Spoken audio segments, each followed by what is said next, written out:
march over the border. The invasion. If we dial down, you know, George Soros organising it all and ISIS taking part, can I still ask you which of the narratives you prefer? Because there are two prevailing narratives. It's because of hopelessness, violence and poverty at home. They're coming from Honduras because Honduras is lawless. One of the big reasons it's lawless is the cocaine coming through the country en route to America, etc. Or the caravan does have families in it, but a lot of young men, and if Donald Trump can be believed, a coterie of opportunistic criminals and maybe some potential terrorists. And they're not walking, they're motorised. It's going to coincide with the midterm elections in the US. So, Amy, where do you think the truth lies here? Oh, look, I think sometimes, yeah, I'm going to be a bit cynical here, but sometimes America creates these opportunities for themselves. And also, so I'm definitely of the opinion that these people are trying to come to a better life. And America was built on people seeking a new life, and it's what's one of the reasons America has become great. And the irony that Trump's father was an immigrant is not lost on me either. And his wife. Yeah. What do you think about the election of the Trump of the tropics in Brazil? An easy victory for him. Jair Bolsonaro, who was stabbed during his election campaign. He, over the years, has denigrated gays and women. He's against same-sex marriage, against abortion, against affirmative action. As with Trump, his fan base glosses over any flaws because he's a former army captain promising to get really tough on crime. A good criminal is a dead criminal, he said. Last year there were 175 murders a day in Brazil. So what do we think of this and what it may augur? I think he's not South America's Trump. He's worse than that. He's South America's Duterte. And the rhetoric from the potato president of Brazil is far more extreme than anything even Trump would say. I mean, I think just a few day or two before the election, he was promising a cleansing of which Brazil has never seen if he were to triumph. And yeah, it's alarming, particularly the way he's really built up the military and, you know, promised effectively to kill criminals. I mean, you can see all this going horribly wrong. It was such a clear-cut choice. It was him or the candidate of the left who's a friend of the workers and a son of Lebanese migrants. But an 11-point winning margin to Bolsonaro. So a very clear-cut victory, Amy. Yeah, I think some of this has been caused, and we see it in Trump and through Europe as well, where, you know, there's a bunch of society that's perceived they no longer have a lack of control or ability to influence their own destiny, and they're looking for someone to blame. And when someone comes along that's charismatic or not and has the ability to get airtime, it becomes rather attractive because someone's perhaps repeating some things that they've been thinking themselves. And it's concerning. I mean, this is the rhetoric that we heard before World War II. Yeah. It's also, I think there's a big problem here that the status quo in Brazil had thoroughly disgraced itself with an enormously large corruption scandal that saw, you know, the former president of Brazil, Lula da Silva, in prison. And in fact, I think he was polling higher than this guy that won, but of course, you can't run from behind bars. Which leads to the question of, if you don't want the right-wing strongmen, whose fault is it that they've appeared? But we don't have time because the music is swelling and we are leaving. Amy, thank you for your debut on the panel. Thank you. It was great fun. Nice to have you. Please come back. That's Amy Carter, and Matt Nippert has been on today. Matt, thank you. Thanks for having me, Jim. Good to see you. And we are back tomorrow. Thanks to you for your company, everybody, and we'll see you then.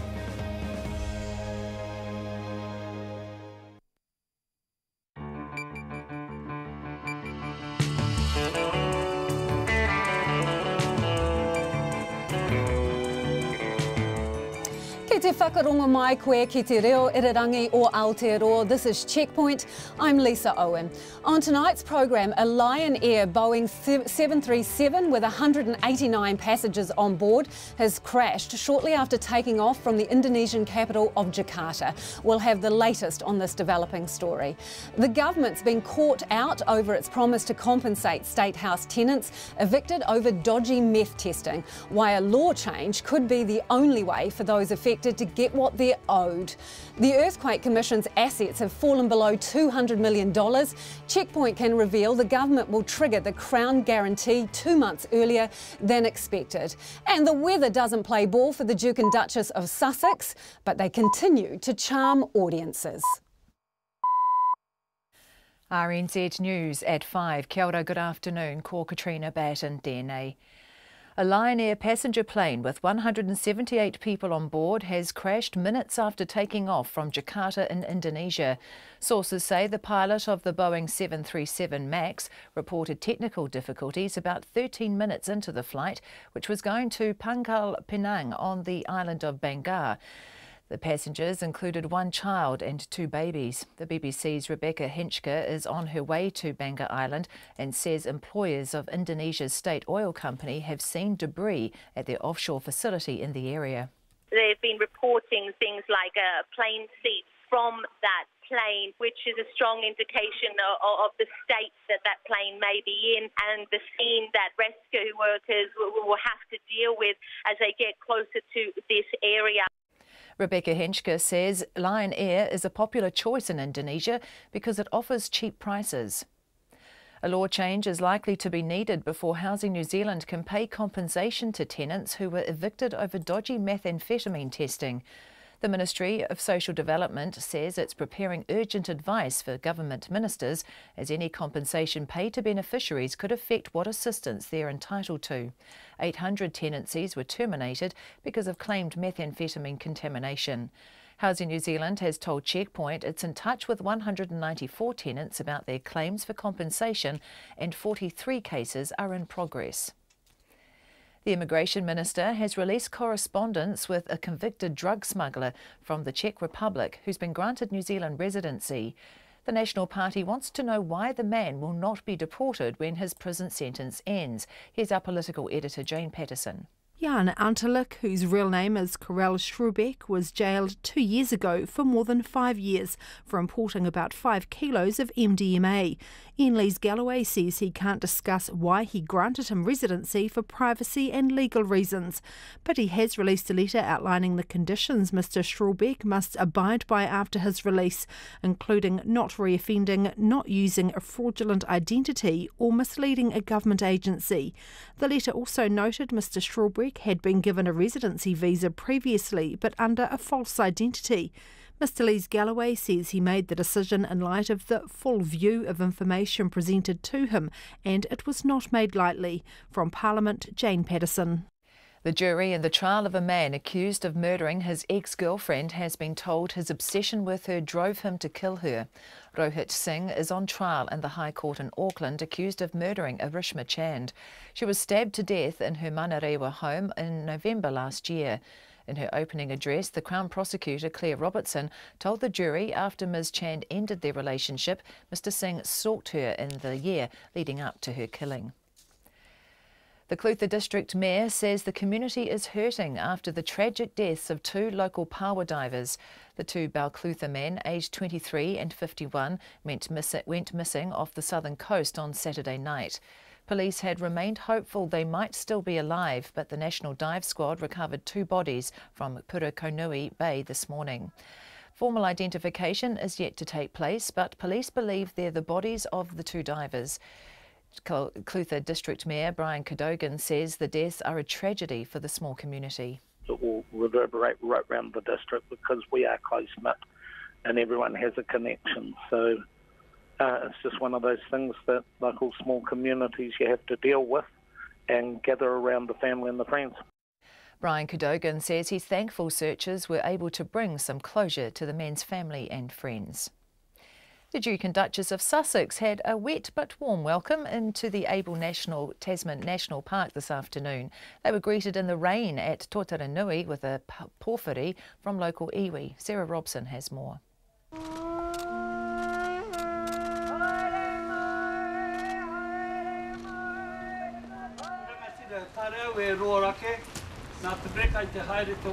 Local kaumātua Barney Thomas, speaking in te reo, wished the couple kia kaha with their pepe or baby. Megan smiled as this was translated.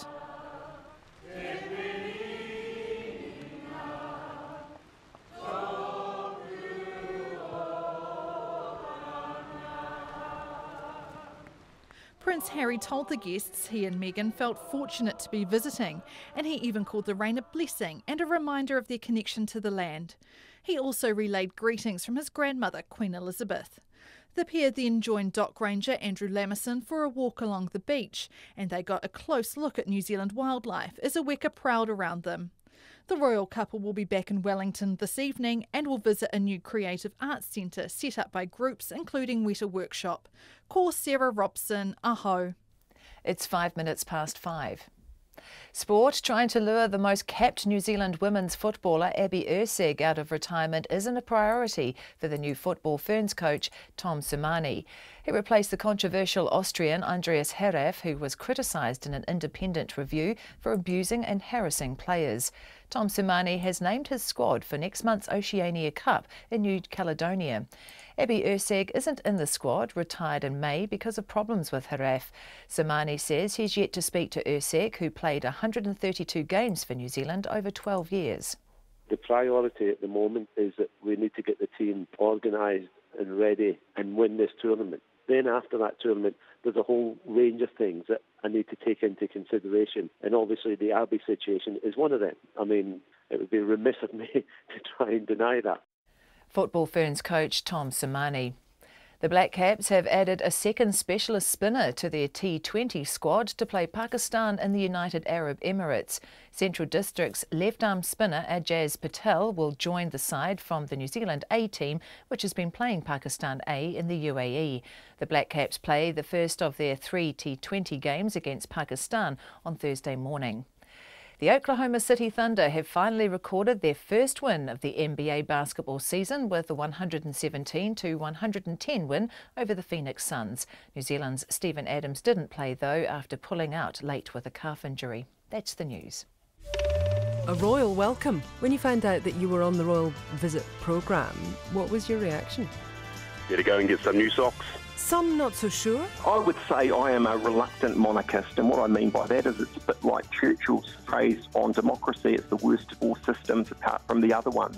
While others aren't welcome at all. Drug-dealing gangsters are not the sort of people we want in New Zealand. Welcome aboard. Morning Report, weekdays from 6 with Guy Espiner and Susie Ferguson. Then on 9 to noon, moves to modernise the 4-decade-old law on how assets are divvied up in a relationship split. And after 10, the strange but true story of the family empire behind one of Australia's most famous confectionery companies.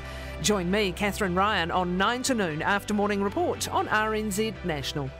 Met surface weather through to midnight. Tomorrow, Northland to Waitomo, including Coromandel Bay of Plenty and the central high country. Showers, some heavy, with thundery falls and hail possible. Strong or gale westerlies about northern Auckland overnight tonight. For Gisborne and Hawke's Bay, scattered showers, some heavy, with possible thunderstorms and hail, clearing for a time tonight and tomorrow morning.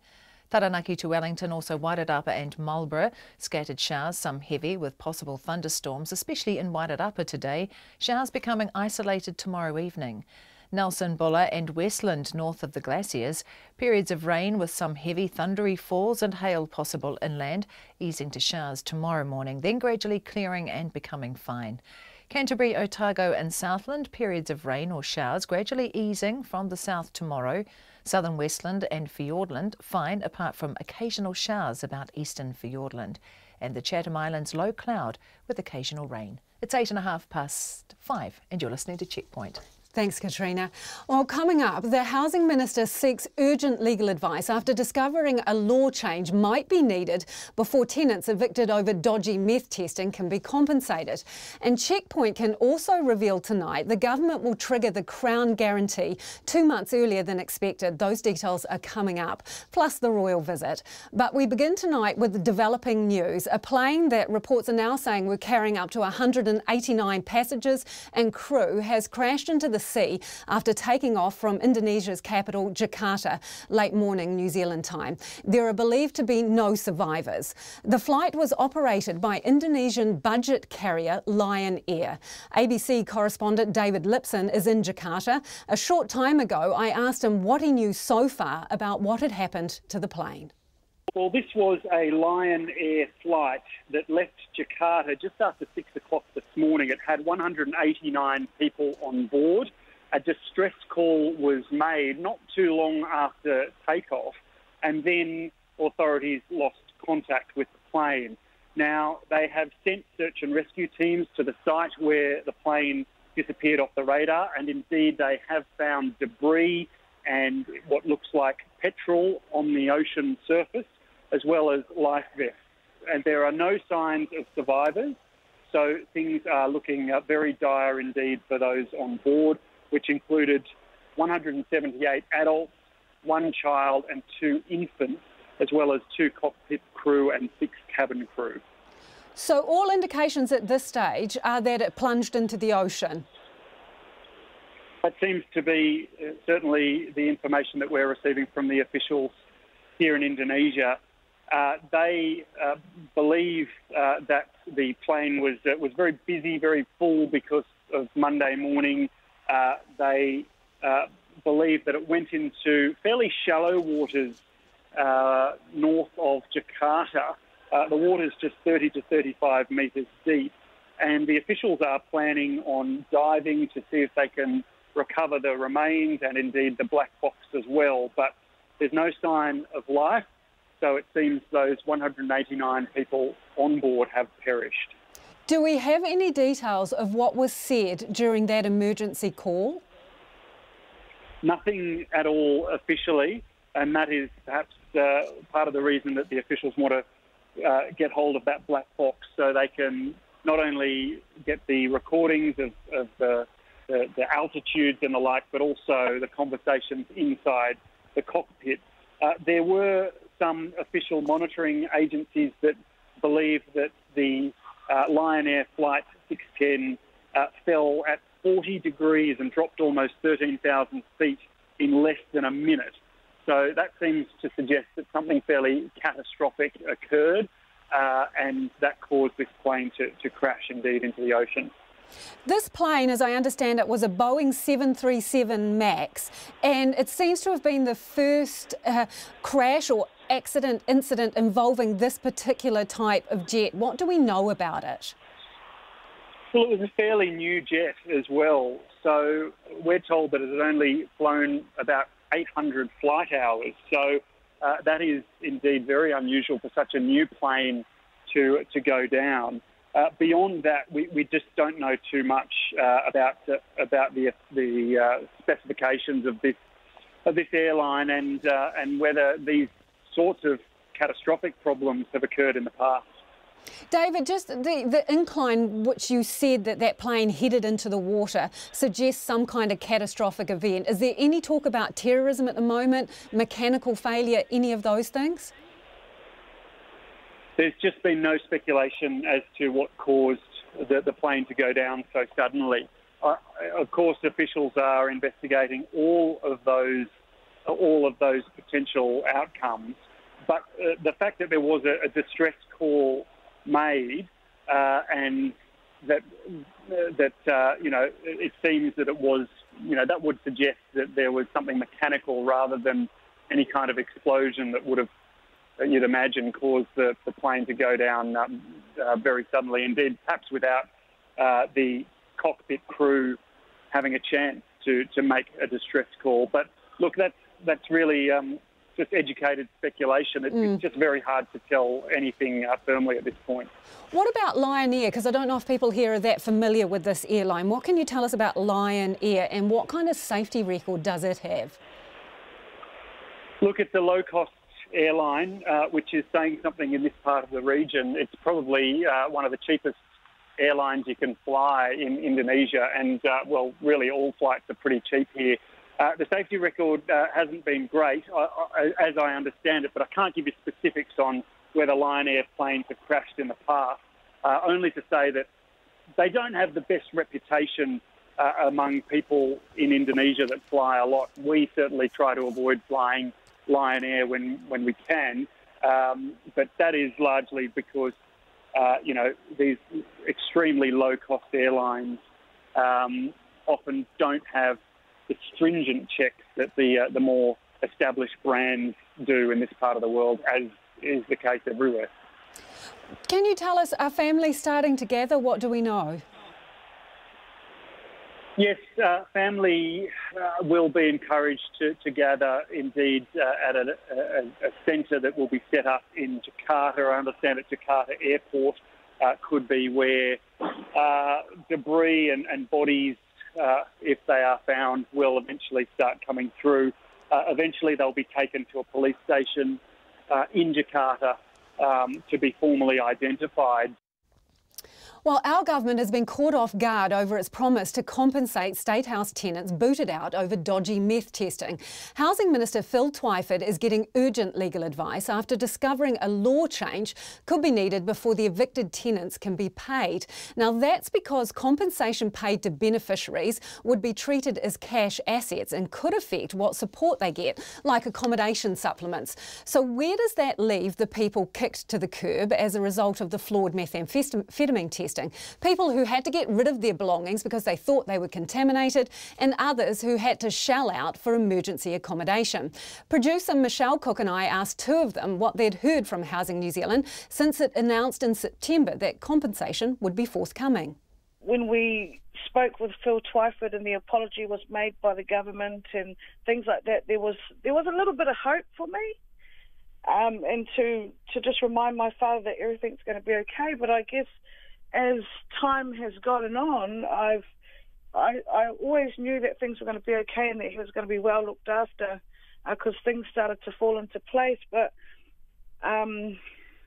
since finding out that he may be entitled to this compensation and that Housing New Zealand were his landlords at the time of the eviction, and him also being one of the first tenants to ever be evicted under this methamphetamine scam, I really believe that there would be hope for him, but it's getting thin now. I'm starting to think, I'm not surprised that this is happening. That it's dragging on, or? It's dragging on. It's dragging on so bad that I believe, again, it's very unfair. That's Casey McCarry, a social worker who advocates for her dad, Robert Eruiti.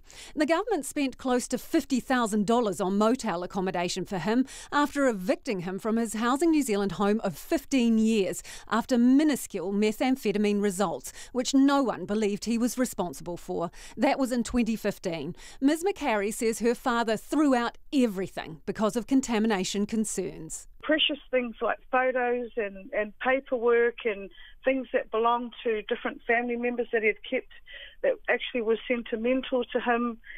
And what actually happened is I said to him, look, you're going to have to get rid of everything. You can't keep anything. And he said, why is that, Casey? And I said, well, look what it states on the letter from Housing New Zealand. It states that your house is inhabitable and that it's a health risk. We threw out everything. $15,000 worth of belongings. It's the same for Rima Herbert. He ditched furniture, appliances, everything in the house he lived in with his wife Pauline and the 3 grandchildren they care for. He says Housing New Zealand told him he was high priority. So has he received a cheque yet? Well, the only thing that I've had from them is over a week ago now was the last telephone conversation I had, and they were still working through the processes and the logistics of it. So to date, no, there's been no movement with Housing New Zealand. So no money? No.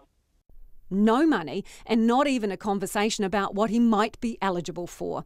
Mr. Herbert would have liked to get his payout by Christmas, but he's not holding out much hope. I'm disillusioned with the whole thing, to be honest.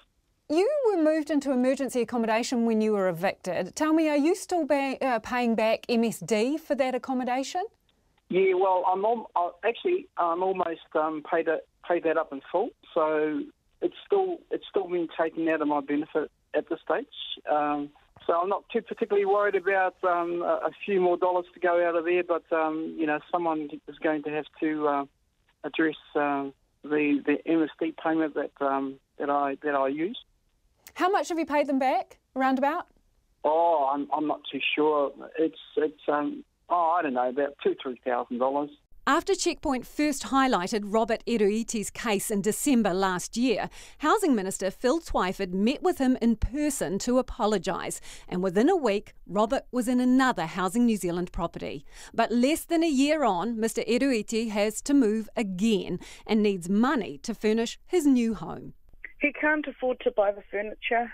The plan was to reach out to different charities and hopefully get some lovely donated stuff. But he'd prefer to get the compensation and be able to buy it himself? Definitely. 800 tenancies were terminated because of methamphetamine contamination. Housing New Zealand says it's in touch with 194 tenants regarding their claims, and 43 cases are in progress. While Ms McCarry says the whole matter has dragged on far too long, she says it would be terrible if her dad's benefit was cut due to the compensation. Oh, that is so wrong.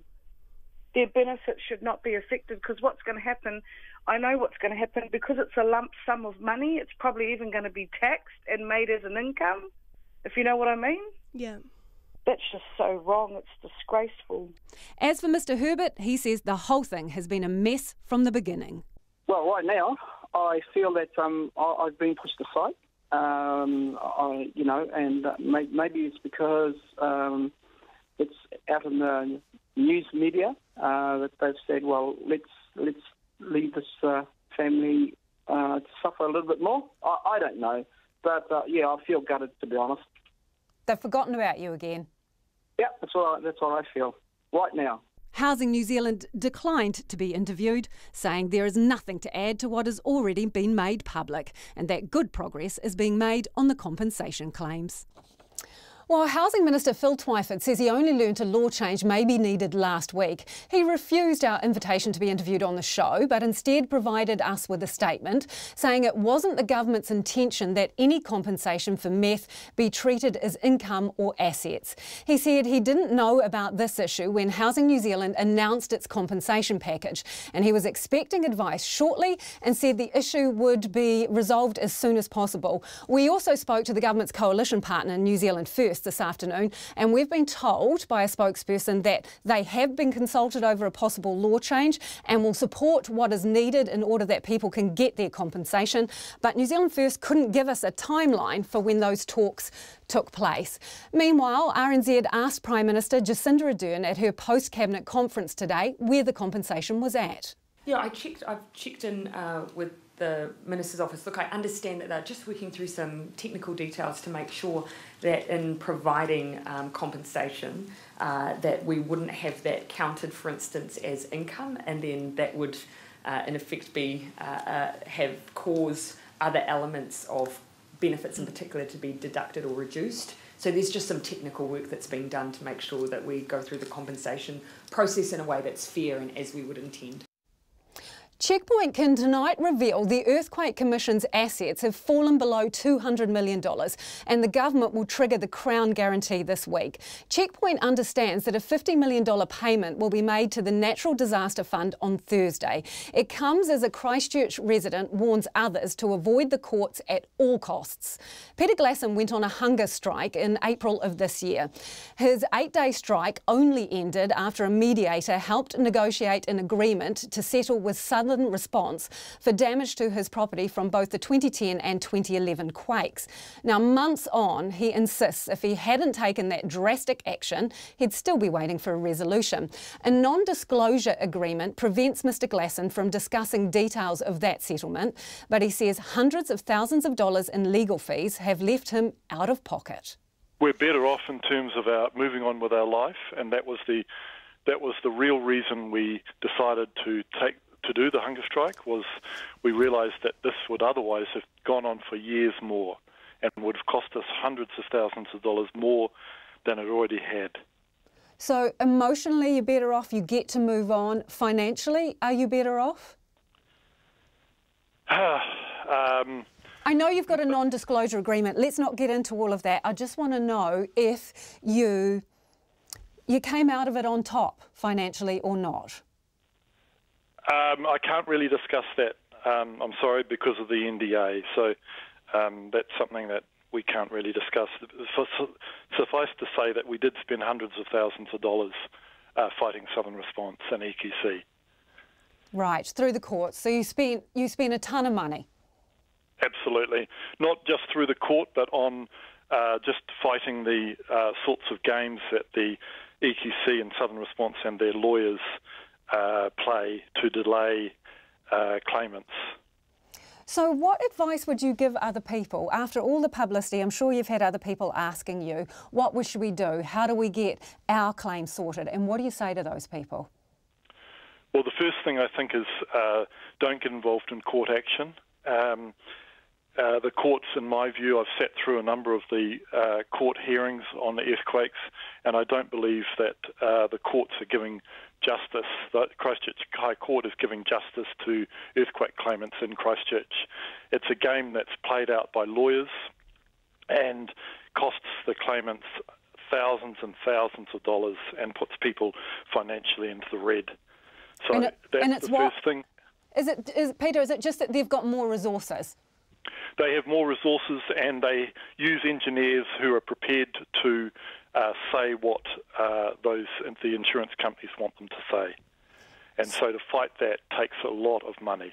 So would you advise people to do the same as what you've done? Would you go that far? I'd certainly advise them to take alternative action to going to court. Obviously, there's other things to do other than going on a hunger strike, but the hunger strike in our case was the only reason that Southern Response was prepared to settle with us. And what about it makes them want to settle up? It's simply the public pressure through the media that the government, in this case, Megan Woods, is not prepared to be put in the spotlight in terms of the deficiencies in the system. So the only way to get things resolved, in your view, is to embarrass the government, the minister or officials, or all of them? That's certainly a more effective way than going through the court. Otherwise, you could be involved, as thousands of people in Christchurch still are, you could be involved in the process still for years to come. So the minister, she's been in the job for a little while now. How do you rate her?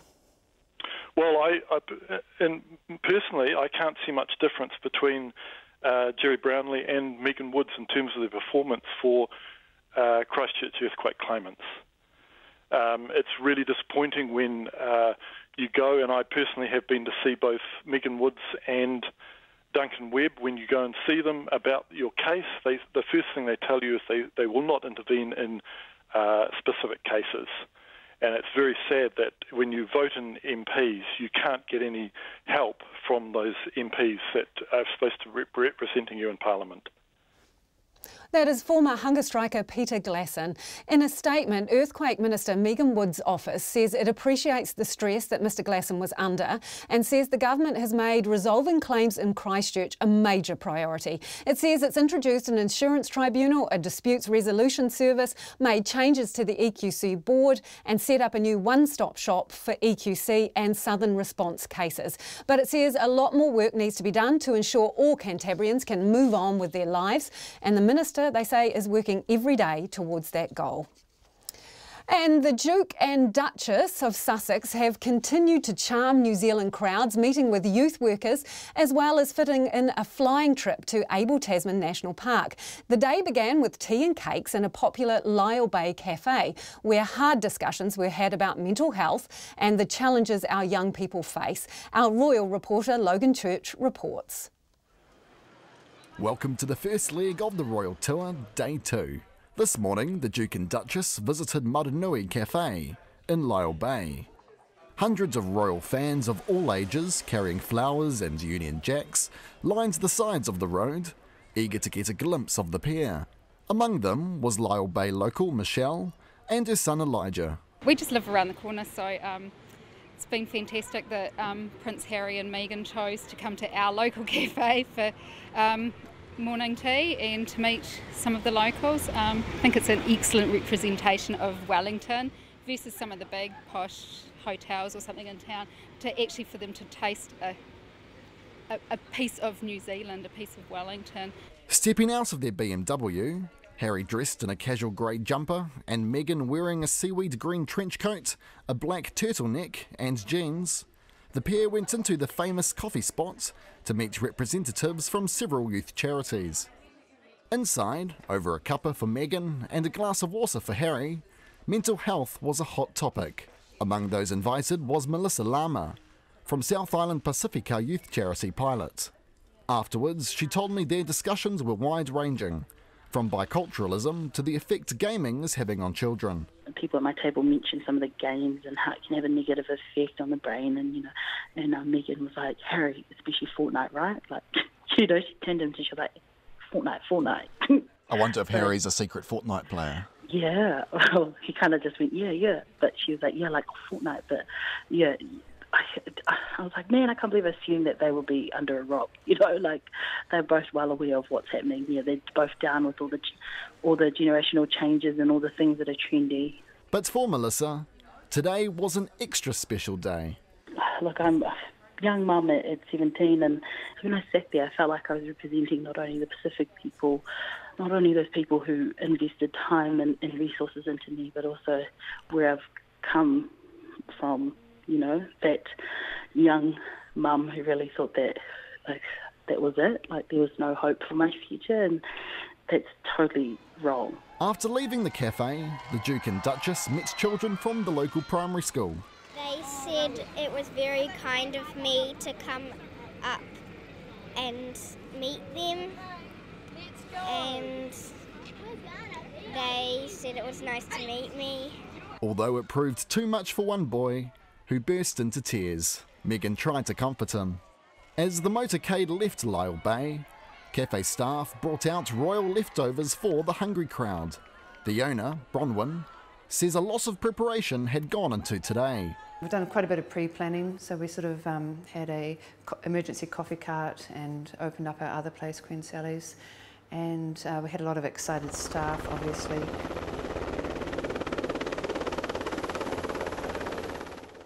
This afternoon, the couple flew in an Air Force chopper to the rainy Abel Tasman National Park. Weckers prowled around as the couple were welcomed to the beachside campsite with a porphyry from local iwi.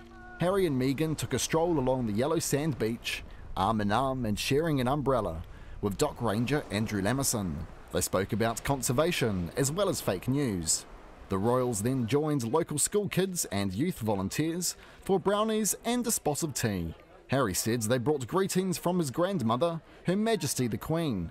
But the Royals didn't have time to enjoy their only trip south for long. They are now up to Auckland for the second leg of their trip. Let's hope the weather is a little better. The forecast isn't looking promising with more rain expected. On the Royal Tour for Checkpoint, call Logan Church Tanay.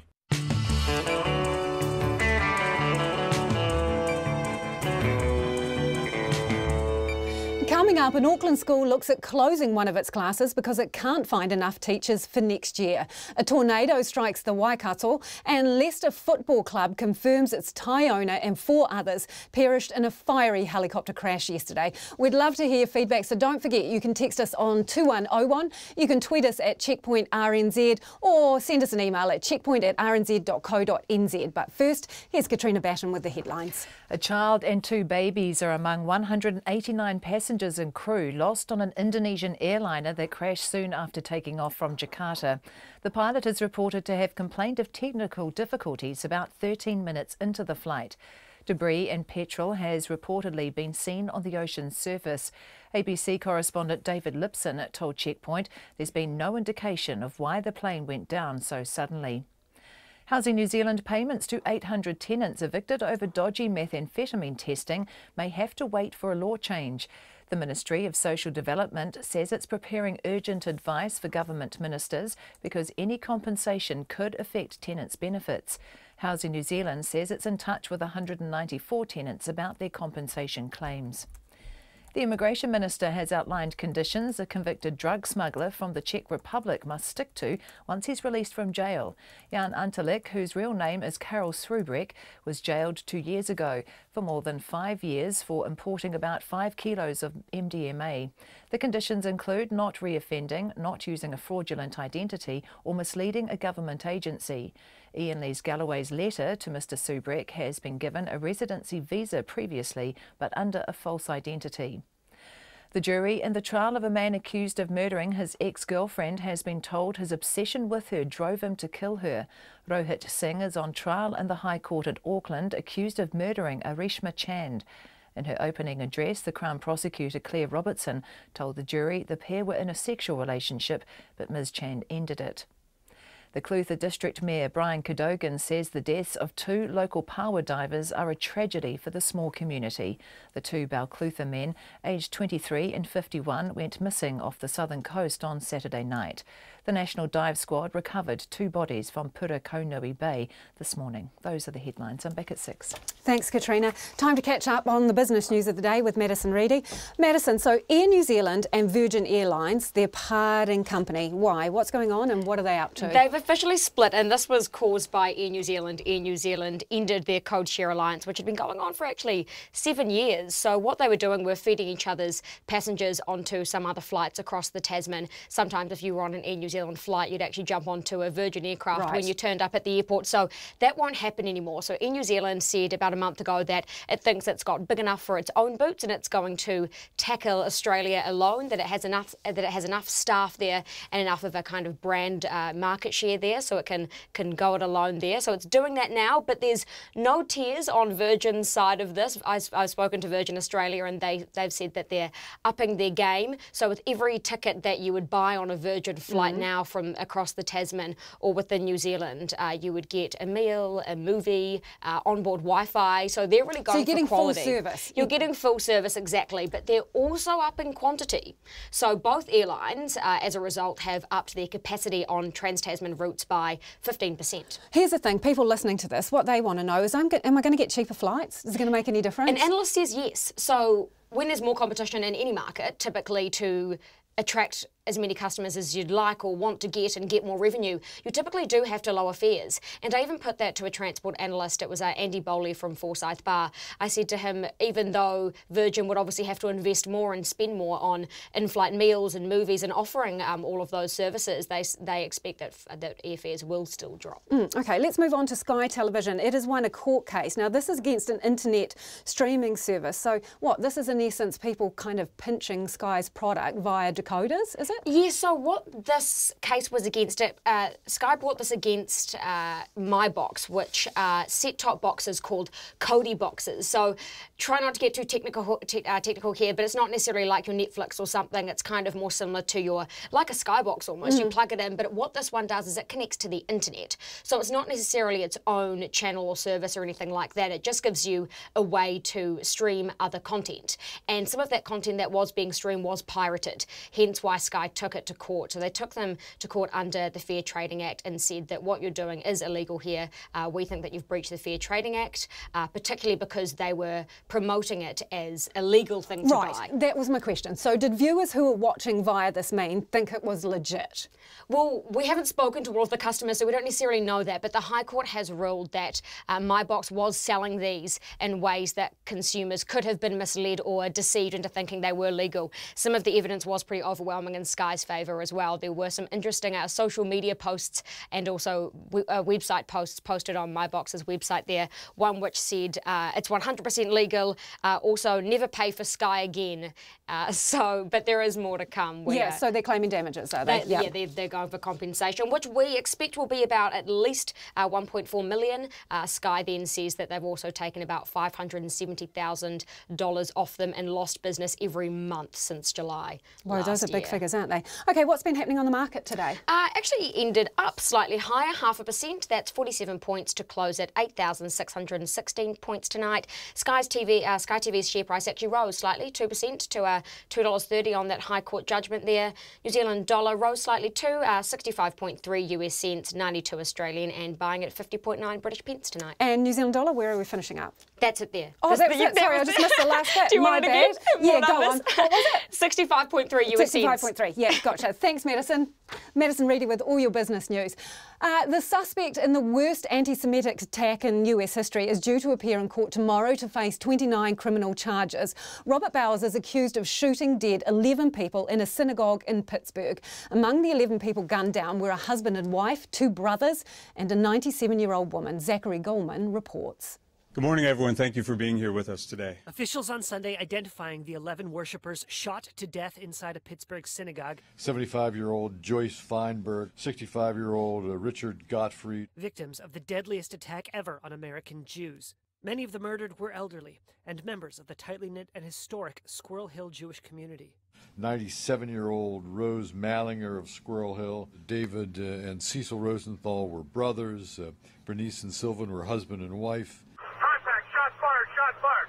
A gunman stormed the Tree of Life Sanctuary on Saturday, opening fire on congregants. Prosecutors said the suspect, 46-year-old Robert Bowers, exchanged fire with cops racing toward the carnage. Bowers eventually surrendered and is currently in custody. Our complaint charges Bowers with 29 separate federal crimes. There are 11 counts of murdering victims who are exercising their religious beliefs. There are 11 counts of using a firearm to commit murder, and each of these counts is punishable by death. The Anti-Defamation League describing the massacre as the deadliest attack on the Jewish community in U.S. history. On Saturday night, after the end of the Jewish Sabbath, candlelight vigils across the nation to mourn the victims. In Israel, Prime Minister Benjamin Netanyahu and his cabinet observed a minute of silence. At the Vatican, Pope Francis condemned the attack. The gunman repeatedly posted anti-Semitic messages on social media, including several that mentioned the Hebrew Immigrant Aid Society, a Jewish refugee organization. Before Saturday's shooting, the gunman wrote that Hayes, quote, likes to bring invaders in that kill our people. I can't sit by and watch my people get slaughtered. Screw your optics, I'm going in. During the course of his deadly assault on the people of the synagogue, Bowers made statements regarding genocide and his desire to kill Jewish people. The White House on Sunday flying the flag at half-mast for Pittsburgh's victims. The massacre coming amid rising fears over politically and racially motivated violence in the U.S. Last week, police charged a Florida man with mailing pipe bombs to Democratic Party figures, liberal donors, and the CNN News Network. No one was injured by the explosives. Investigators said the Pittsburgh gunman appears to have acted alone, and they do not view him as a domestic terrorist. Bowers is set to be arraigned in federal court on Monday.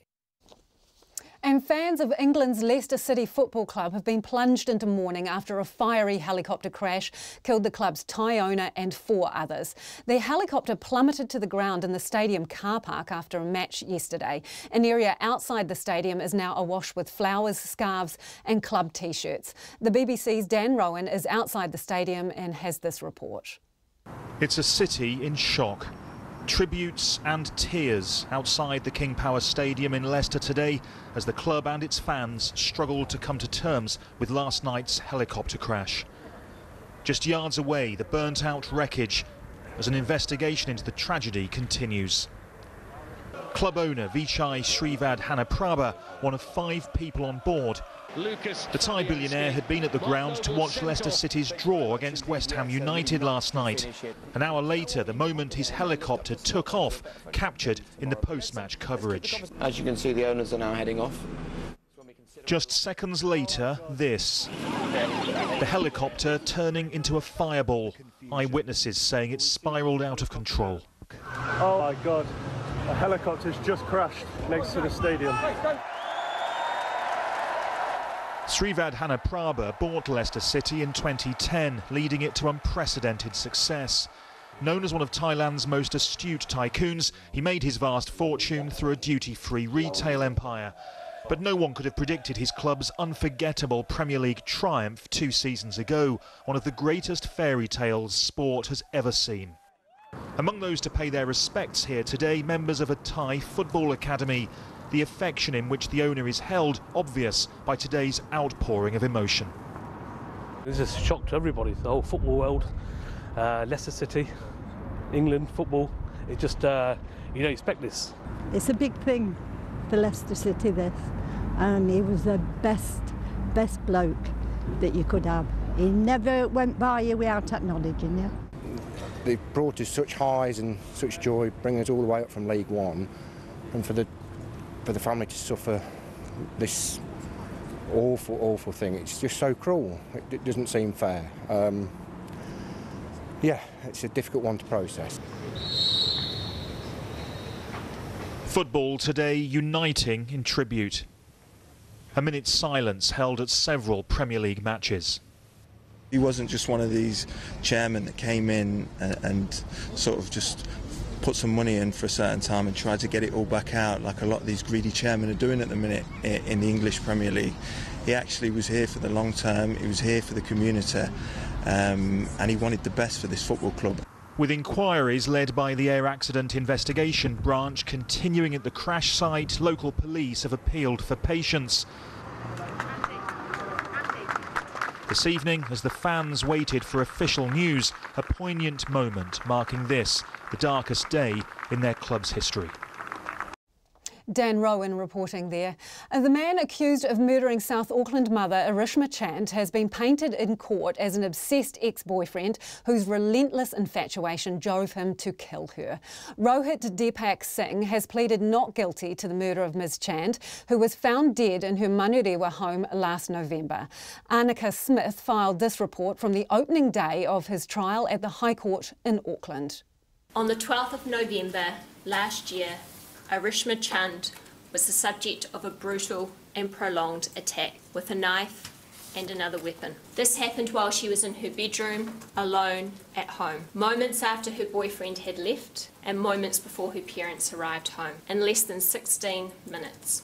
Crown Prosecutor Claire Robertson opened the case against Rohit Deepak Singh by telling the jurors about his relationship with Arishma Chand. In 2016, Mr Singh had been in a sexual relationship with Ms Chand and had become infatuated by her. He remained obsessed with her even after their relationship ended in August 2016. He refused to accept that she didn't want to be with him. Ms Robertson went on to say that it was this obsession which drove Mr Singh to kill her, but not before detailing the events leading up to her death. Ms Chand moved to New Zealand from Fiji in 2014. She married and had a child but soon separated from her husband. It was then that she found herself living with Mr Singh, who had previously worked with her father while looking for a permanent place to live. The pair began a sexual relationship, kept secret from her parents, and she fell pregnant. The court heard after Ms Chand ended the relationship, Mr Singh refused to accept the breakup. Ms Robertson said the accused stalked and messaged the young mother almost daily in the year leading up to her death. The messages went unanswered, but Mr Singh didn't give up. At the end of August, the defendant went to a tattoo parlour and had a picture of Ms Chand's face tattooed on his chest. He then sent a picture of this tattoo to Ms Chand, presumably with the hope that she would change her mind.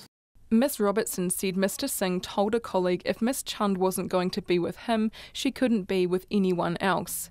The 24-year-old was found dead with 26 cuts and stabs to her body in her Manurewa home on the 12th of November last year. She had returned from a night out with her boyfriend, but called her parents shortly after he left, worried that someone was outside. They arrived 16 minutes later to find their daughter dead in a pool of blood. The Crown alleges it was Mr Singh who carried out the violent attack. Claire Robertson said he changed his clothes afterwards and drove to the North Shore, where he called the police and told them that he had been robbed by 3 women who scratched his face. The Crown's case is that this robbery never occurred. Mr Singh fabricated this robbery complaint to distance himself from the offending and to provide an alternative explanation for the injuries he had received to his face. Ms Robertson said Mr Singh's DNA had been found under Ms Chand's fingernails and her blood in the footwell of his car. Rohit Singh's defence lawyer, Belinda Sellers, is due to make her opening statements tomorrow morning. The trial before Justice Powell is set down for 4 weeks. Atu i te ko te mātua ko Annika Smith aho. A woman has described the moment a small tornado hit her rural Waikato property as she was putting her baby to sleep. There have been sightings of funnel clouds and tornadoes in Waikato this afternoon, and the Met Service says current weather conditions bring a higher risk of it happening. One reasonably sized tornado was spotted east of Hamilton just before 1 o'clock. Here's our Waikato reporter Andrew McRae. Sheila Flaw was on a farm at Puketaha when she heard and then saw the tornado coming towards her house. And it's like whizzing or buzzing sound. It's really strong. But that time, it's not really windy or the rain had already stopped. And I'm just wondering what's that noise. And when I look outside the window, I saw something like a tornado or a twister coming towards her house. She was putting her baby down to sleep when it hit. It's really small, but it is really strong because it lifted our trampoline. And it's flown higher than the tree behind our house. Sheila Floor says she was scared. Yeah, because I have a baby and trying to put the baby to sleep. And, oh, what will happen when it comes here? Or it's really strong. The noise is really strong. So it didn't hit your house. What happened after that? I rushed to hide inside the bathroom because I saw some branches falling over. And, the trampoline flew. Some toys behind our house. There are some branches outside the window. Yeah, I rushed to hide the baby. Eureka farmer Sam Owen was on his tractor when he spotted what looked like a water spout coming down from the sky. Saw it pick up what looked like soil or dirt or dust, and then watched it for about 60, maybe 90 seconds. It moved slightly. It didn't move, like it didn't whip across the countryside or anything like that. And then just slowly dissipated and just turned back into cloud, basically. Sam Owen says he was probably about 1 to 1.5 kilometres away from the twister. A safe distance to watch it, but it was certainly sucking up some form of substance, whether it was dirt, mud, branches, I don't know. But from my distance, it was a dark discoloration in the cloud. Cameron Coots from the Met Service says a mix of rain and thunderstorms have contributed to the chances of tornadoes. We've got cold temperatures at upper levels and some warmer daytime heating at lower levels, and this has created a favourable environment for convective clouds to get going, and this has certainly happened. Cameron Coots says conditions are likely to remain in the region until about midnight tonight, but there's still a risk of thunderstorms over Northland and Auckland tomorrow. In Hamilton for Checkpoint, Ko Andrew McRae-Tene. An Auckland school that had to close one of its classes this year because it couldn't find a teacher could be forced to do it again next year. The extra 4 students at Papatoetoe West School have been spread out among other classes, which the school says isn't sustainable. The principal says the decision to strike again comes from the frustration that teachers' requests and workloads are being ignored. And as Jessie Chang reports, the impact of the lack of teachers is being felt at all levels at Papatoetoe West.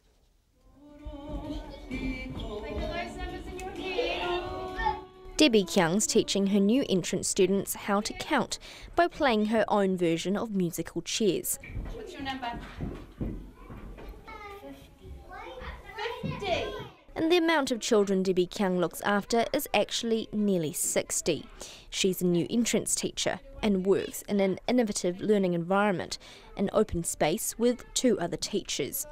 So, though the class is designed to be bigger than the traditional model, that many 5-year-olds between 3 teachers is tough going, and the role looks set to increase. While there's a lot with nearly 60 children, I am, to be honest, a wee bit challenged, thinking that we could possibly go higher to 70.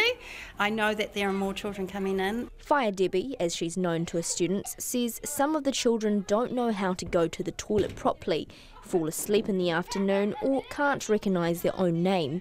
She's noticed a lot more children coming into school with learning difficulties. In the classroom, we not only have to be educators, but we're known to be nurses and social workers and you name it, that we're having to do that sort of job for our children. When the school permanently shut down a Year 4 class this year, it sent the students to other classes because the teacher's position couldn't be filled.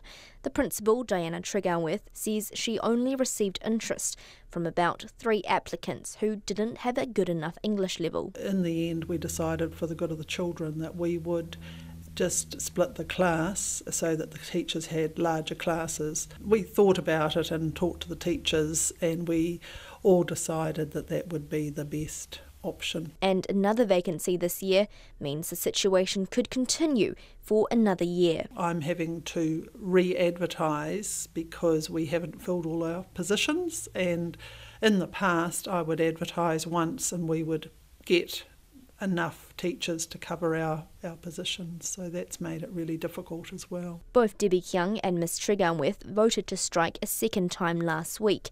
They say they need more planning time, better pay and more specialist support. Fire Debbie says the wait list for specialists is too long. We've actually waited nearly a year for a support, and we've only just got that at the beginning of the term for a particular child that needs this. So it's a long wait. Debbie Kiang says she would be happy with a 4% pay rise over a year if she had more specialist support and another day a term for planning. The rolling strikes across the country will begin in Auckland on the 12th of November. Mō te hōtaka o te ahi nei, ko Jesse Chang tēnei. 11, is he right everyone? Yeah! And the number of claims being made to ACC as a result of e-scooter injuries has skyrocketed. Nearly 40 claims have now been lodged, with some relating to concussions and other brain injuries. It's 2 weeks today since the scooters, which are operated by the US company Lime, rolled out in Auckland and Christchurch. And despite the popularity of the e-scooters and the rising cost of ACC claims, it's understood that while Lime is paying several $1,000s to the Auckland Council, it's paying just $136 to operate its entire fleet of scooters in Christchurch. Nita Blake-Person reports. If you're living in Christchurch or Auckland, it's almost impossible to avoid the swarms of bright green scooters zipping around the city. The e-scooters are on trial in both cities, but thousands more could be rolled out in the next few months. 3 companies have applied to have a total of 7,500 scooters in Auckland alone. Their rollout hasn't been totally smooth. ACC has received claims for 27 injuries in Auckland and 11 in Christchurch, covering concussions, lacerations, punctures and brain injuries. Auckland dentist Andrea Shepherdson treated one woman who'd come off her scooter and is warning of their potential to smash smiles. Our patient was scooting along and encountered some elderly pedestrians who were a bit confused. Obviously, there was not room for both of them on the pavement. Our patient had to brake all of a sudden. Mentioned that the scooter braked quite hard and then lost control and basically hit the pavement with teeth. The rider's tooth was shoved up into her gum, and Andrea Shepherdson says it may eventually die. The tooth was displaced so far up into the gum that the patient will end up having to have some orthodontic treatment. ACC is funding the majority of the costs for the treatment in this particular case because it's an accident. Lime riders are not required to wear helmets, and the scooters can ride on the footpath or the road at speeds of up to 27 kilometres an hour. To operate in Christchurch, Lime has had to pay a $136 fee to operate their 400 scooters. Rob Henderson has been working on bike share schemes in the city for 6 years and says that's a raw deal for other businesses. If I was a cafe operator and I'm paying to have seats outside my cafe and I'm seeing this overseas company come in and trade wherever they like and pay next to nothing, I think that's the bigger issue. So I think they pretty quickly need to establish how to deal with these companies that come in and just offer to sort of dump things all over the city. Does the whole public realm space need more discussion about how we actually charge for that, and whether, as a city, we're open to it just being a free-for-all. He says the $136 fee probably prompted a few laughs back at Lime's US headquarters. I'd imagine, yeah, it's a pretty nominal figure for a company that just raised, $500 million in US venture capital. So they're not necessarily short of money. So, I think they might have had a wee chuckle to themselves. Auckland Council wouldn't confirm how much Lime has paid to operate 600 scooters in the city. An online calculator on the council's website puts the cost at nearly $3,500. 2 other companies are set to begin their e-scooter trials in Auckland in the coming months. Onzo scooters will roll out from November 10th and Wave scooters will follow on November 30th. Mō te hōtaka o te ahi nei, ko Nita Blake-Person, aho. Time now for some of your feedback. We spoke earlier in the show to Peter Glasson. Now, he was the Cantabrian who went on an 8-day hunger strike in order to settle his earthquake claim. And he is advising people, don't bother going to court. Doesn't work. You've got to do something more drastic. This from a mum in Christchurch. I am a mum of 2 kids. I fought the EQC for 5 years. I planned a hunger strike too. And yes, that is the only reason, she says, I got a settlement. I agree with Peter. We had no money to go to court, so a hunger strike was the only option. It needs to be said, she says, if you choose a hunger strike, life has become unbearable. It was one of the hardest decisions I have ever had to make. Keep your feedback coming, 2101 on the text. And also, let's take a live shot now in Wellington. Now, this is outside Courtney Creative, and the Duke and Duchess of Sussex are due to arrive there any minute now. We can see that Wellington is really turning on the weather, not for the royal couple. They will tonight meet young artists displaying their talent in fantasy, horror makeup, costumes and virtual reality. And after 6, we're going to go to our reporter there, Emma Hatton, which is after the news. They have been all over the place today, the royal couple, in Wellington, and then they flew down to Abel, Tasman, where they met some school children there again. The weather put a dampener on some of the things that they were supposed to be doing, but we'll tell you all about that after 6. Keep your feedback coming. It is time now for the news with Katrina. Just after we have a little chat about the fact that it's raining and pretty horrible. Horrendous weather down there. I can't believe they come at this time of the year. That's right. And we really can't turn it on. They were supposed to be doing a tree planting. Didn't happen. Good spring Didn't weather. happen. RNZ News at 6. Good evening. Ko Katrina Batanaho. There are no signs of survivors from a plane that crashed into the ocean minutes after taking off from Jakarta in Indonesia with 189 passengers and crew on board. The flight was operated by an Indonesian budget carrier Lion Air and was going to Pangkal Pinang on the island of Bangka. Sources say the pilot of the Boeing 737 MAX reported technical difficulties about 13 minutes after takeoff, then the plane dropped off radar. The ABC's correspondent David Lipson in Jakarta told Checkpoint the authorities have sent search and rescue teams to the site where the plane disappeared. They have found debris and what looks like petrol on the ocean surface, as well as life vests. And there are no signs of survivors. So things are looking very dire indeed for those on board, which included 178 adults, 1 child and 2 infants, as well as 2 cockpit crew and 6 cabin crew. ABC correspondent David Lipson in Jakarta. Lion Air had been on an EU safety blacklist but was recently cleared. The Prime Minister says the government will ensure compensation to State House tenants booted out over dodgy meth testing is fair. 800 tenancies were terminated because of claimed methamphetamine contamination. The Housing Minister is getting urgent legal advice after discovering a law change could be needed before the evicted tenants can be paid. That's because any compensation would be treated as cash assets and could affect the beneficiaries' payments. Jacinda Ardern says work is underway to ensure the process is fair. They're just working through some technical details to make sure that in providing compensation that we wouldn't have that counted, for instance, as income, and then that would in effect cause other elements of benefits in particular to be deducted or reduced. And the Prime Minister says the government cannot go into the reasons a convicted drug smuggler from the Czech Republic has been given residency. Jan Antalik, whose real name is Karel Srubrek, was given a 5-year sentence for importing MDMA or ecstasy. Mr Srubrek previously had residency status but under a false identity. The Immigration Minister Ian Lees-Galloway has confirmed Mr Srubrek's residency under his real name and he won't be deported when released from prison. Jacinda Ardern says it was not an easy decision for the Minister, but it was made after considering all of the information at hand. An inquest has heard doctors should have recognised much sooner how seriously ill a young man was before he died from meningococcal disease. Medical student Zachary Gravitt, who was 22, had been healthy and active before he died suddenly at Auckland Hospital in 2009. Sarah Robson has more. In his evidence, an intensive care expert, David Knight, said even if meningococcal disease had not yet been diagnosed, medical staff should have recognised the severity of Zachary Gravitt's illness and escalated his level of care and treatment. But Dr Knight didn't want to comment on the likelihood of an improved outcome if Mr Gravitt had been treated differently. In 2011, a coroner found Mr Gravitt wasn't treated in a timely fashion, and the District Health Board was ordered to pay the family compensation. The inquest was reopened last week after the family received an anonymous letter that questioned aspects of the DHB's investigation. Ko Sarah Robson, aho. The man known as the Trump of the tropics has swept to victory in Brazil's presidential elections.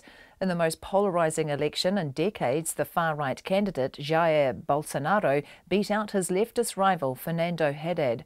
He got 55% of the vote compared to Mr Haddad's 45%. The BBC's Katie Watson reports. Even before the results came out, Mr Bolsonaro's supporters were dancing for joy, so confident they were of victory. His promises to get tough on rising crime and his claims of being a clean politician in a country where many of his rivals have been mired in corruption scandals have won him millions of admirers. But his win is going to be a blow for millions. His links to the military and admiration for the former dictatorship concern many Brazilians, as do his sexist, racist and homophobic remarks. Katie Watson reporting.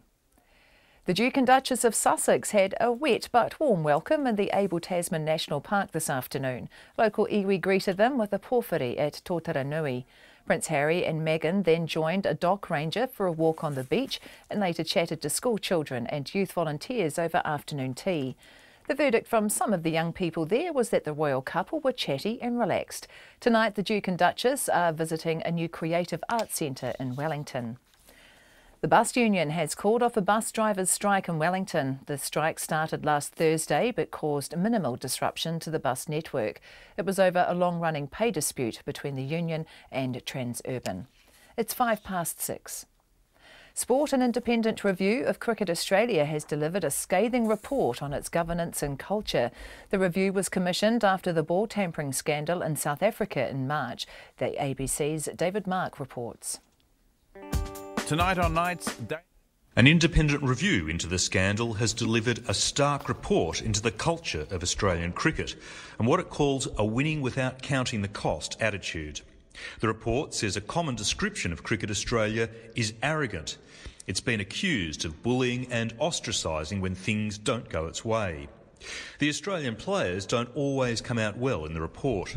They're accused of lacking a worldly perspective and on occasions verbally abusing staff. The report notes the link between financial rewards and a win-at-all-costs mentality. David Mark reporting. Southland rider Matt Zenovich has won a three-way sprint finish in Lumsden's Main Street to win the first stage of the Tour of Southland and claim the Tour leader's yellow jersey. The Oklahoma City Thunder have finally recorded their first win of the NBA season with a 117-110 win over the Phoenix Suns. New Zealand's Steven Adams had to pull out with a calf injury. And Manchester United have edged past Everton 2-1 to move to within 5 points of the English Premier League football's top four. United are now 8th, while Chelsea sit in second spot after their 4-0 win at Burnley. That's the news. Tonight on Nights, Dana Johansson looks back at the weekend's sport. Kevin Mackay talks about naming underwater features. Apparently there's a lot of competition for the rights. There's a window on the world of Africa's philanthropists. And Lien Huang is on the line from Vietnam, where they are beginning to worry about an ageing population. Sound familiar? Join me, Brian Crump, from After the News at 7 on RNZ National. Met Service weather now through to midnight tomorrow, Northland to Waitomo, including Coromandel Bay of Plenty and the Central High Country. Showers, some heavy with thundery falls and hail possible. Strong or gale westerlies about northern Auckland overnight tonight. No good for the Royal Tour. Gisborne and Hawke's Bay, scattered showers, some heavy with possible thunderstorms and hail, clearing for a time tonight and tomorrow morning. Taranaki to Wellington, also Wairarapa and Marlborough, scattered showers, some heavy with possible thunderstorms, especially in Wairarapa today. Showers becoming isolated tomorrow evening. Nelson Buller and Westland, north of the glaciers, periods of rain with some heavy thundery falls and hail possible inland, easing to showers tomorrow morning, then gradually clearing and becoming fine. Canterbury, Otago and Southland, periods of rain or showers gradually easing from the south tomorrow. The southern Westland and Fiordland, fine apart from occasional showers about eastern Fiordland, and for the Chatham Islands, low cloud with occasional rain. It's 6:08 and you're listening to Checkpoint. Thanks, Katrina. And there's been a traditional but wet welcome for the Duke and Duchess of Sussex at Abel Tasman National Park this afternoon. The couple was greeted at the Totaranui beachside campsite with a porphyry from the local iwi before taking a short walk along the beach. But tonight the couple is back in Wellington, where Halloween has come early. They're meeting young artists displaying their talent in fantasy horror makeup costumes and virtual reality. Our reporter Emma Hatton is at Courtney Creative and joins us now via live view. Hi Emma, it's looking pretty grim there, weather-wise. Yeah, it's definitely a traditional Wellington welcome for the Royals this evening. They arrived in their motorcade not long ago, only a few minutes ago. Their umbrella blew inside out, they were raced inside out of the rain. They were met with very loud cheers. Everyone here in Wellington on Courtney Place very excited to see them. Yeah, I can see a few people standing there behind you. What have the crowds been like despite the weather? Despite the weather, there's been a fantastic turnout. The street over the road of Courtney Place is packed with people. The cordon behind me has been packed for about the last hour and a half. People are just keen to catch a glimpse. Some have been coming since yesterday. Some have come for the first time. There's just a range of people here, young, old, all sorts, and it's just very exciting. So what's on the agenda? What are they actually doing there? So they're going inside Courtney Creative, which is a facility that's due to open later in the month. It's been founded by Christy Grant and Jamie Selkirk, and it's a place that's going to be for tertiary age and high school age students, sort of a creative space for them to hone their skills, makeup, costume, props, sculpture, virtual reality, all sorts of different things. So they're going to get a taste inside of what it's all about. There's a live exhibition that's being put on for them, and they'll meet with some of those really creative, really talented young people as well in there. Hey, tell me, all that crowd there waiting in the rain, did any of them get a chance to sort of speak to them, or were they whisked inside because of the bad weather and the inside-out umbrella? They were whisked inside very quickly, and I know that there is going to be a little girl who was behind me in that cordon who will be quite disappointed. Desire, she was very excited to meet them. She wanted to ask Harry and Meghan if they lived in a castle. She's 6 years old. She's quite sure that they do. She wanted to ask them to get that confirmed, so maybe she'll get her chance on their way out. Hey, and the important stuff, what was Meghan Markle wearing? Oh, she was looking stunning in navy, a navy cape, navy pumps, absolutely stunning. So what else happens tonight? It's been a hectic day for them. After this, where to? Well, after this, as far as I understand, they are just going to take it easy. This is their last engagement of the evening. Again, taking it easy because they've got a jam-packed day tomorrow, heading off to Auckland. And can you blame them? It is a whirlwind tour. We're just seeing some pictures now, Emma, coming in, which we see Harry getting out of the car, and I'm seeing that navy blue cape that you're talking about and her very high heels in the wet weather, whisked inside pretty quickly. They're outside the waiting crowd, all peering at her, waiting for an opportunity to say hello, but it just didn't happen. That is Emma Hatton, who has been waiting outside Courtney Creative for the Duke and Duchess of Sussex to arrive in what appears to be pretty dodgy Wellington weather. And it has been a busy schedule for the royal couple. Earlier in the day, the Duke and Duchess choppered into Totaranui in Abel Tasman National Park, where they learned about conservation projects and environmental issues there. Among the park's local ambassadors were two Motueka high school students, May Takahashi and Millan Chapman. The teenagers are part of an education project there, and I asked Millan what it was like to meet Harry and Meghan. They were really genuine people. They were really interested in what we were doing. They were very chatty and quite relaxed. So what did you guys talk about? We talked about the conservation work that we had been doing in the park and the projects that we had been involved in, and about the local area and the local people. So did you get to meet Meghan or Harry or both? I got to meet both. Did you have a favourite? I think Harry's always been my idol. Really? So even before you met him, you looked up to him? Yes. What is it about Harry that appeals? I think he's lived. You know, he's a helicopter pilot too. So yeah, I think he's quite nice. He looks quite charming. So I hear that the weather, though, Millen, was a bit of a stinker. It was a little bit of a letdown, but nothing we can't handle. So what did you end up doing? Because I thought you were supposed to take them for a bit of a walk, weren't you? But did that not happen because of the rain? Yes. So they just stayed in the marquee, and they mixed and mingled with everybody. Yeah. So they did a small 10-minute walk through some of the park with a dock ranger. Yeah. Did you get to walk with them, or were they just off with the dock ranger? Just off with the dock ranger. Awesome. And I hear May was there with you. Can we have a word to May as well? Can you hand the phone over? Yes, I'll pass you over. Appreciate your time. Thank you very much. Hiya, May here. Hi, May. You got to meet the Duke and Duchess of Sussex? I did indeed. Do you have a favourite? Oh, I don't know. Hard to say. They're both equally charming people. And so what did you get to chat about? So I got to speak to them about Motueka High School's part in conservation work within the Able Tasman. So that's you were at Motueka High School, aren't you? Yes, I am. Yep. And so we work with Project Yanzoon and Doc in a program called Able Tasman Youth Ambassadors. So what did they ask you about? So they asked me, what do you do, for conservation? So I got to tell them about sand dune restoration and beach tree planting, which we do at Anchorage Bay. Yeah, and anything else? Did they ask you anything else?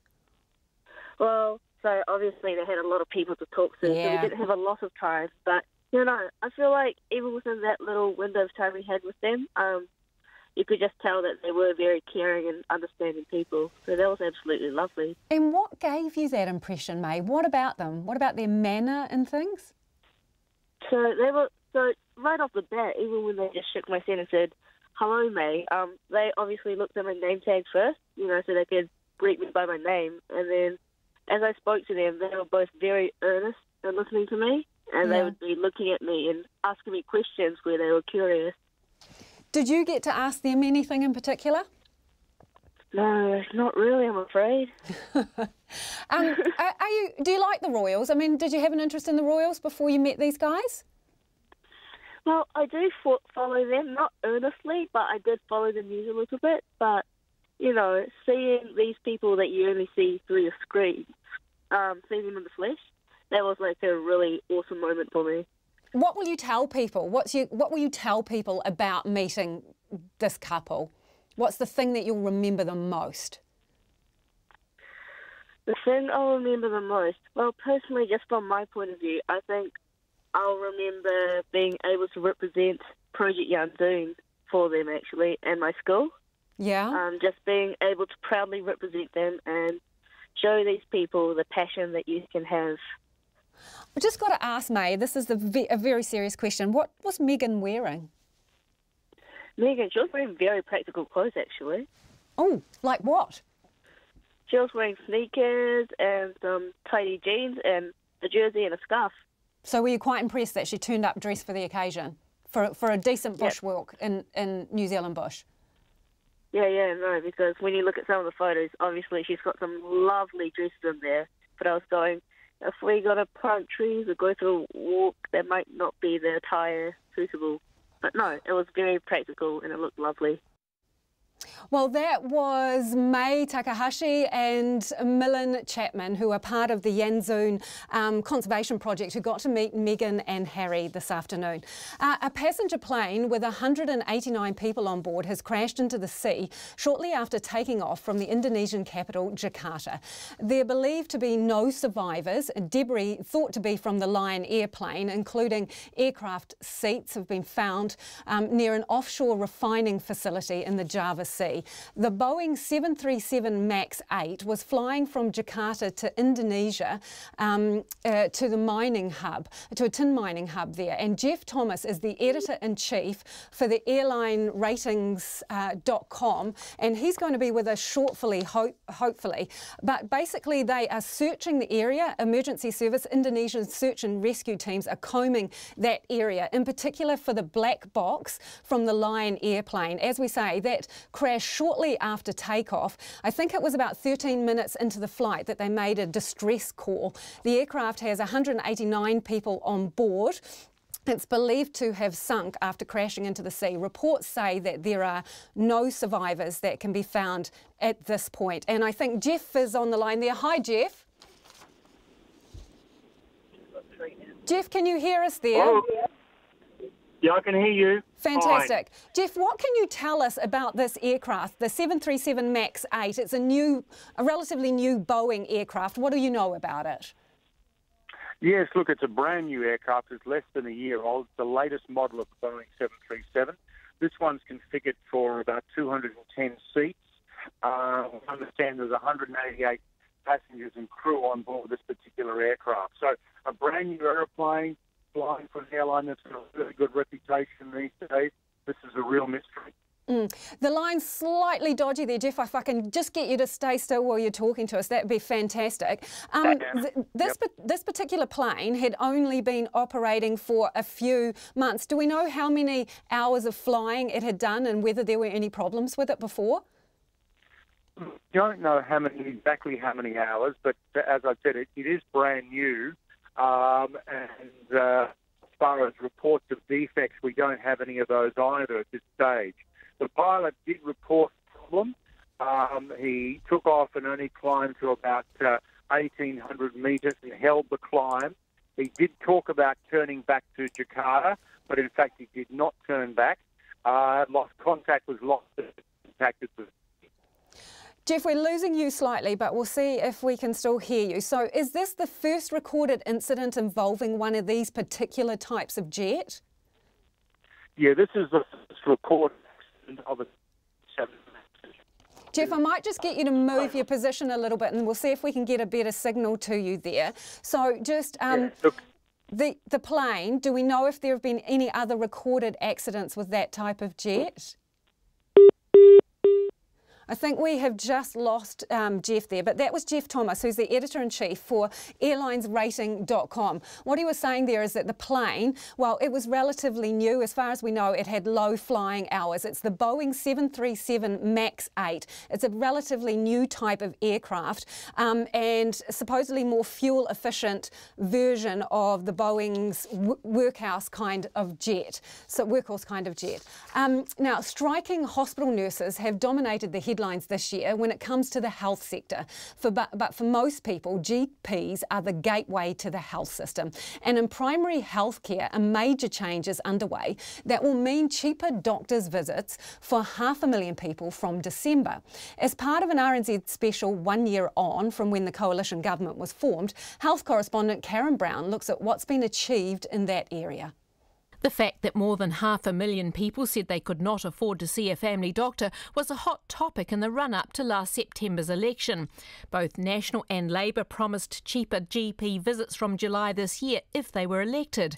And while the coalition government has pushed out the start date by 5 months, the cost of going to the doctor is still very much on the minds of people in the diverse Wellington suburb of Newtown. It is quite expensive to go see the GP at the moment. I think it's $53 at our GP. I haven't noticed any change myself, but I am happy with the healthcare in New Zealand. The one thing that's concerning me is medication that's not funded by Pharmac. Just been diagnosed with breast cancer and it was caught early. The coalition government's first budget in May included $386 million to expand access to cheaper doctors' fees to 540,000 people from December this year. Everyone getting an accommodation or income-related rent subsidy will get a community services card, and all card holders will now be eligible for low-cost GP visits. This will see GP fees capped at $18.50 for adults and $12.50 for dependents. Free GP visits and prescriptions have also been extended to include all children under 14, an extra 56,000 children. The Medical Association Chair Kate Baddock says the changes are needed. There is always going to be people who are just beyond that. So there are still going to be people who will not be advantaged by this, but will not be disadvantaged. Last month, agreement was also reached between government officials and GP representatives that an extra $21 million a year will be provided to support 300 GP practices with the cheapest fees. But in high deprivation Cannons Creek and Pororua near Wellington, GP Brian Betty says it's still not enough to fix underlying funding problems for GP groups everywhere. We see very complex patients, very concentrated numbers of complex patients, and the present funding model does not adequately recompense us for that. So I do have an issue with where things are at the moment, and that does need to be addressed by this government in the next year or two. The maximum fee at Brian Betty's GP practice is $15, but some patients can't afford any fee and only 28% have a community services card. There is no incentive for the patient to sign up for a community services card. So we have a deficit. We have a problem. So if the funding is tagged to that, there is still an underlying deficit in terms of the funding that comes to a practice like this. Other doctors also say while they're happy about the help more low-income people are getting to see a doctor, they're worried about wider funding pressures on all general practices, an issue being considered by a review team that's not expected to finalise its report until early 2020. A Whangarei GP, Andrew Miller, says dropping fees for all high-needs patients wherever they see a GP is logical and sensible, but a wider shake-up will be needed. We've got a system that's creaking all over the place, and trying to put band-aids over holes or finger in the dike where things are leaking and just hoping for the best is not going to resolve some of the more systematic issues that we've ended up with. An Auckland GP leader, Alan Moffat, agrees, saying there are more challenges ahead. We're really concerned that primary care is going to miss out on the pay equity and the adjustment in funding needed to be able to pay our nurses more, which worsens the divide that already exists between general practice nurses and the DHB equivalent. Usually district health boards, which take the lion's share of the health budget, hog the spotlight with deepening deficits, waiting lists and clogged emergency departments. So for their part, general practices are pleased to at last also be receiving government attention. Expanding access to cheaper doctors' fees to more than 500,000 people was long awaited and is a definite start. Hopes are that it will continue to cover other pressing funding issues too. Mō te hotaka o te ahi, ko Karen Brown-aho. Taranaki councils are considering a proposal to truck all the region's waste up to 300 kilometres to the Bonnie Glen mega dump near Martin. This is despite already forking out $7 million towards a $42 million regional landfill at Eltham, south of New Plymouth. Our Taranaki Whanganui reporter Robin Martin has more. Midwest Disposals, the operator of the Bonnie Glen mega dump, has long coveted Taranaki's waste and has made an offer to the region's councils which could save them millions of dollars. South Taranaki Mayor Ross Dunlop says the proposal is being taken seriously. Obviously we would like to have our landfill here in Taranaki, but we also need to look at the economics, and if there's an offer on the table, we really need to evaluate it seriously. Mr Dunlop says the money spent so far on the Eltham landfill, which has been consented to take 2.2 million cubic metres of waste over its lifetime, won't be lost.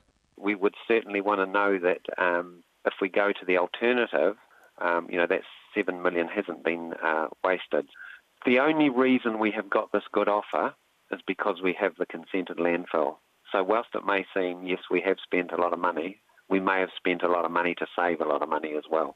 Midwest Disposals is in a joint venture with EnviroWaste and Waste Management, both major waste transport businesses.